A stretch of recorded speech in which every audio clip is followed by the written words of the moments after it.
तुम्ही पाहत आहात आपलं मलकापूर न्यूज। साहेब, सध्या महायुतीमधील दोन पक्षांमध्ये वाद पाहायला मिळतोय। भरतशेठ गोगावलेंनी एक अघोरी पूजा केली असा खळबळजनक दावा वसंत मोरेंनी केलाय। एक लक्षात घ्या, वसंत कोण कोण आहे तो? ना आता कुठे येतो?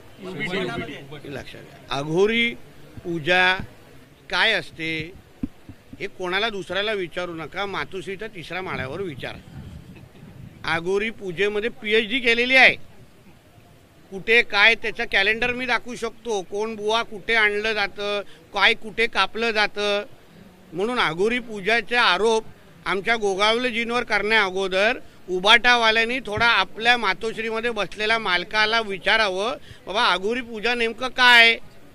उद्धवजी, तुम्ही किती वेळा अघोरी पूजा केलेली आहे, कुठे केलेली आहे, त्यासाठी काय कधी मीठ काय सोडलं, कधी दुसरं काय सोडलं, कर्जतच्या त्या फार्म हाऊसमध्ये जमिनीच्या खालती काय काय पुरलेलं आहे हे। म्हणून अघोरी पूजा बोलण्या अगोदर ना थोडा उद्धवजींना अगर तो विचारलं असतं तर त्यांनी फार डिटेलमध्ये सांगितलं असतं। तज्ज्ञ आहेत उद्धवजींना, त्या अघोरी पूजेमध्ये तज्ज्ञ आहेत, म्हणून थोडं त्यांच्याशी बोलावं आणि मग आमच्या मंत्री महोदयांवर अघोरी पूजाचा आरोप करावा। ताज्या आणि महत्त्वपूर्ण बातम्या पाहण्यासाठी आजच आपलं मलकापूर न्यूज चॅनलला YouTube वर सबस्क्राइब करा आणि बेल आयकॉनला प्रेस करा।